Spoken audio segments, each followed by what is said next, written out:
Hey there, in this lecture we'll talk about the Texas Revolution and not only the events that were during the Revolution, but the ones immediately preceding that. In the last lecture we talked about what it was like for Texans during that time period of Mexican Texas, in which Mexico gained its independence in 1821. And so we're actually going to break this up into two lectures, part one and part two, and we'll probably break it up stopping at the siege of the Alamo. So let's first talk about what was happening in regards to the identity of the people of Texas at that time. At that time, we start to see people, more and more Anglo settlers, arrive in Texas. And we also talked about in the last lecture, we talked about the fact that there was actually more Anglos than there were Tejanos by the time of the Texas Revolution, about 2 to 1. But the other thing that we start to see during this time period is this kind of change in identity, in the Texian identity that begins to form. They were wrestling with, what are we? Are we Texans? Are we Mexicans? And we begin to see, hearing in different newspapers, specifically in the Telegraph and Texas Register, we actually see people begin to refer to themselves as Texians, which was like a mix of Mexican and Texans. And you can see this quote from the Telegraph and Texas Register, published in San Felipe de Alston in 1835. We believe that both the Mexican and American residents in the country, the same commonly used is Texians. So they kind of group those together. The next thing I'm going to talk about are the different, some of the big people that we're going to talk about that had played a large role in the Texas Revolution. So we're going to pause before we start getting into the events and talk about those people. One of the first people we'll talk about is Juan Sigin. Now, his father was Erasmo Sigin, who was a very good friend of Stephen F. Austin's.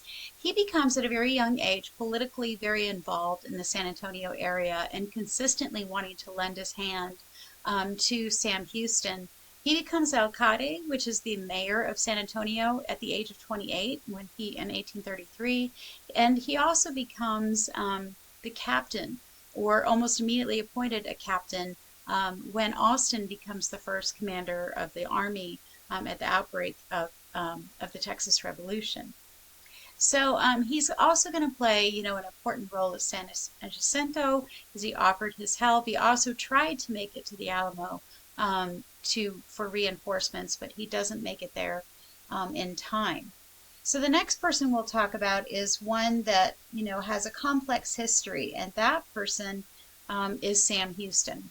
Now, Sam Houston himself was a pretty well-known and interesting character, and we're going to talk about him a lot because he plays a huge role, not just in the Texas Revolution, but during Texas's own independence and statehood as well. But he was from Tennessee. He was a War of 1812 vet.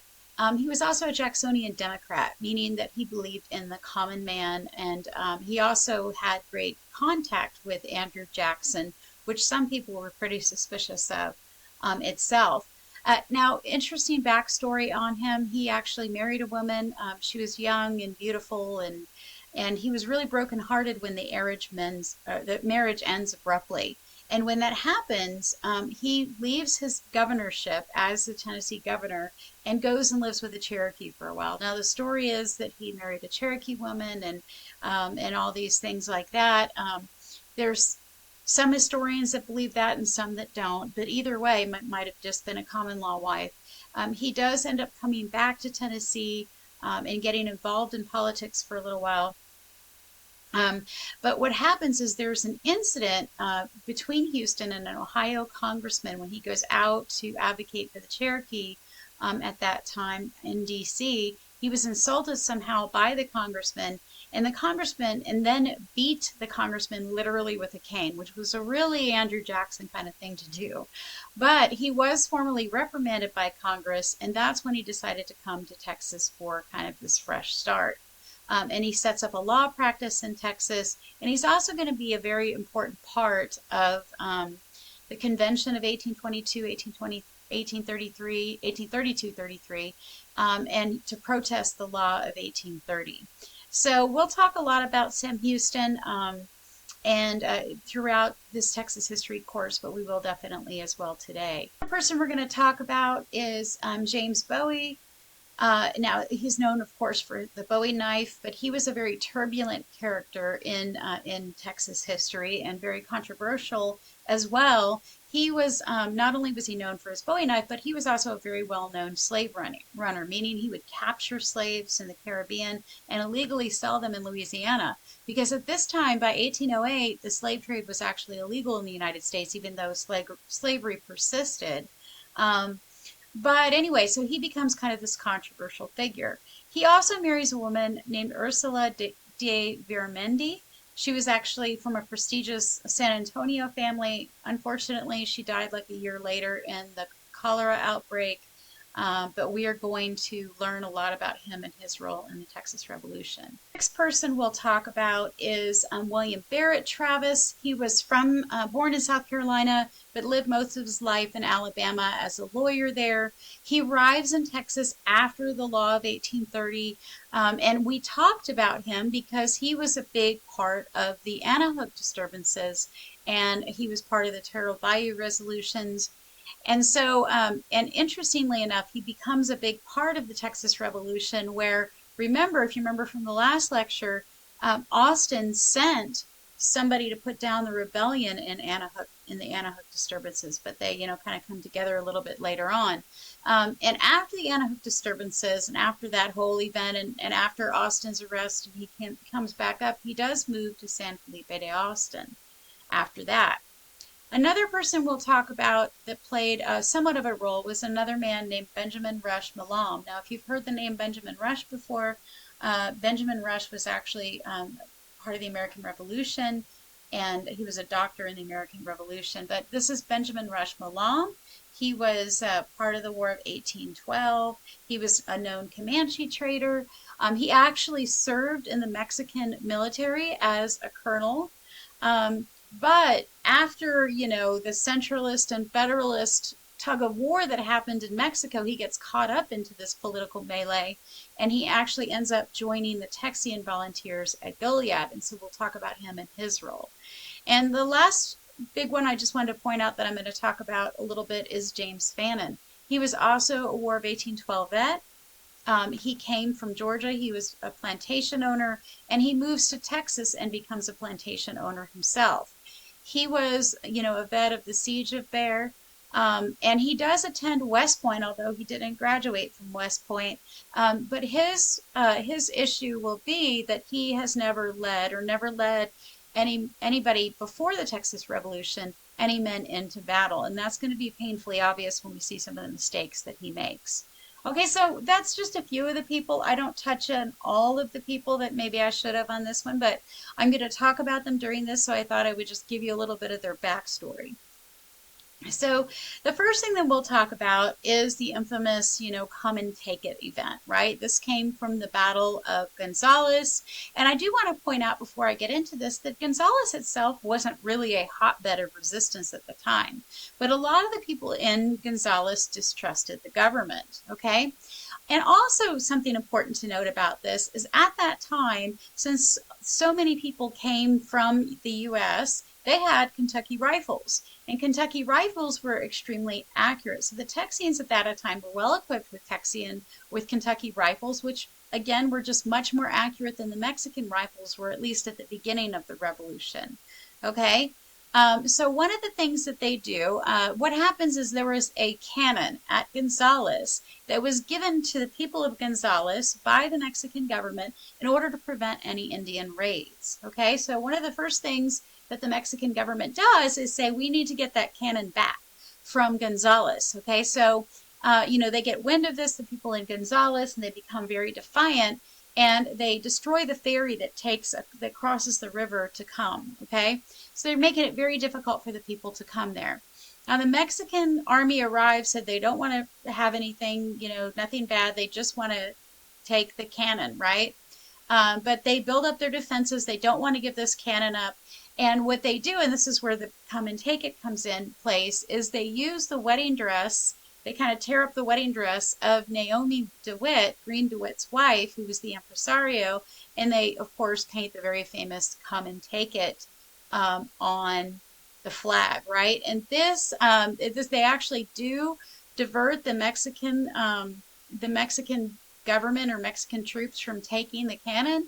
And there weren't very many casualties. This is a small skirmish, but this really kind of predicts and foreshadows, the Texian resolve that will come a little bit later on. So that's kind of the story behind that.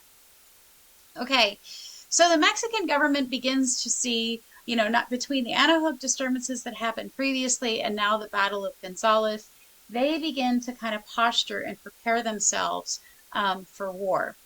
And so what happens is one man in particular who's going to be like kind of heading the beginning of this is a man named General Martin Prefecto de Cos, and that's an image of him, over here. And by the way, this is an image here of Gonzales, so you get an idea of where Gonzales, Texas is today.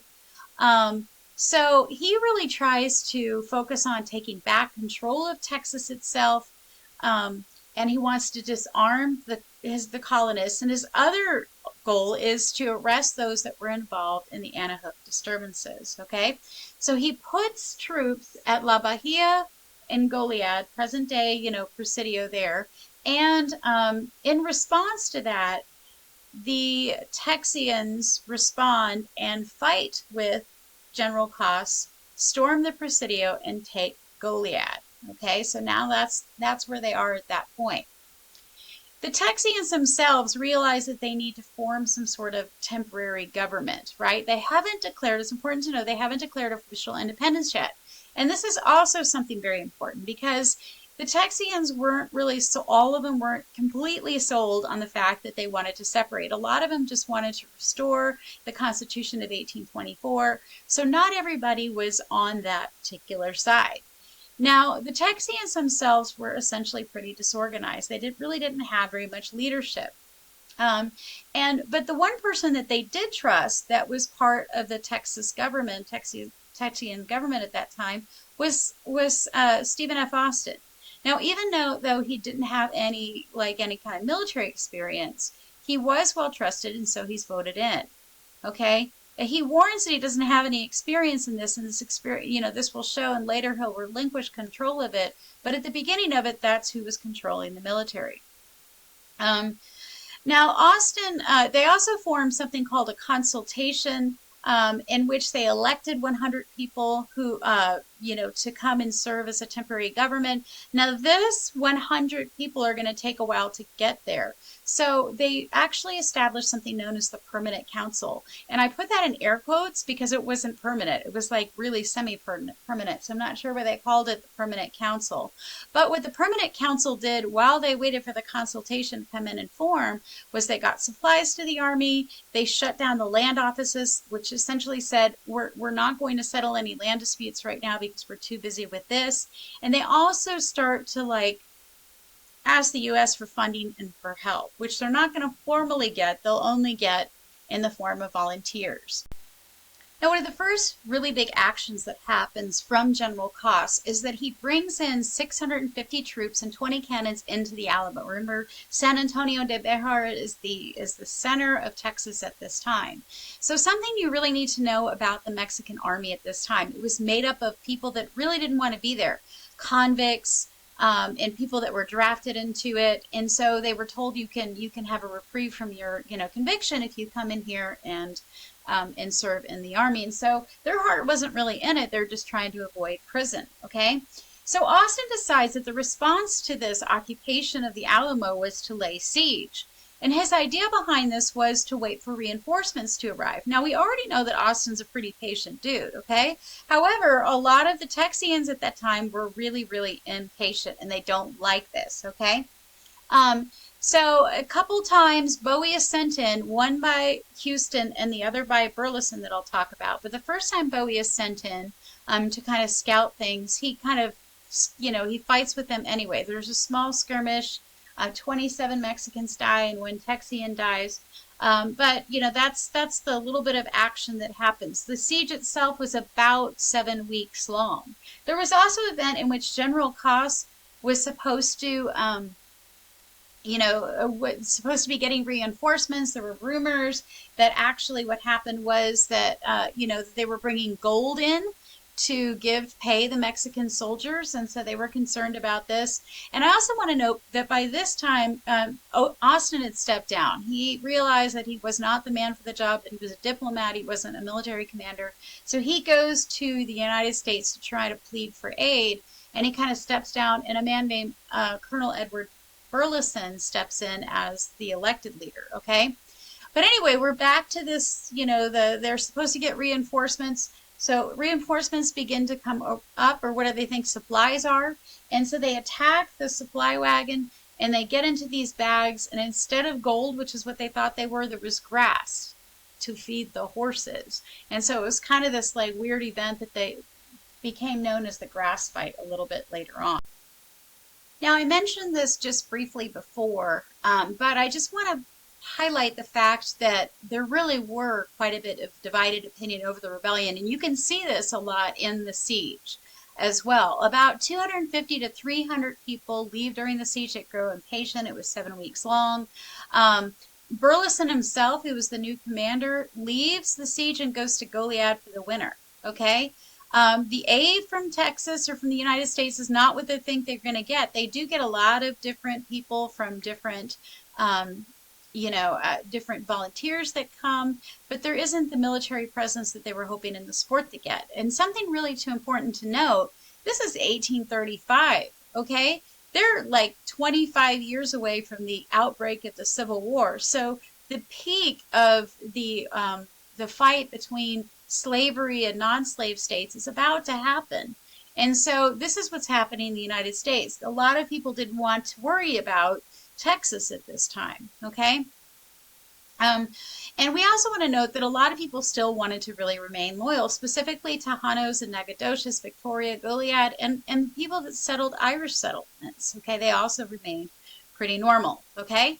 But growing tired and impatient of the fact that, the Alamo was occupied by Mexican officials, news leaked that the morale was really low by Mexican army. So Ben Milam, who I talked about before, and another man named William Cook, they gathered up about 300 people to storm Bear. Okay, remember that these Mexican soldiers were not loyal, and they really needed to didn't feel like they needed to die for the cause, like the Texians did.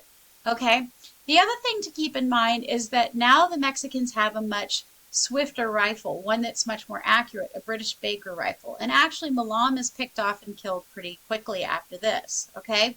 However, even with that, General Cos kind of quickly ran out of supplies, and he ends up losing, okay? He did get reinforcements, and he did get more supplies, but it wasn't enough for him. He surrenders on December 9th, and he is allowed to retreat to the Rio Grande. Now you might wonder, why was he allowed to retreat? The real reason behind this was because they didn't have enough supplies to sustain a large amount of prisoners, and so they allowed him to leave. And the total casualties you can see there are Mexicans 150 and the Texians 35. Okay, the last thing I'm going to talk to you about before I start talking about the events at the Alamo is the fact that Santa Anna is now going to reappear into the role in this, okay? Santa Anna had retreated back to his estate and was letting the centralists run the government in Mexico. But as things become more and more troublesome in Texas, he decides to make his personal quest in order to take the Texas issue in his own hand. And he actually says that he will, because funds are running out for the Mexican army, he will personally use his own wealth in order to pay back the soldiers. Okay, so he mobilizes 6,000 men, 2,500 camp followers, 1,800 mules, and 600 ox carts. This man meant business, okay? And so that's where we'll end for this first part of this, and we'll pick up for the rest, the Alamo and the rest of it on part 2 of this.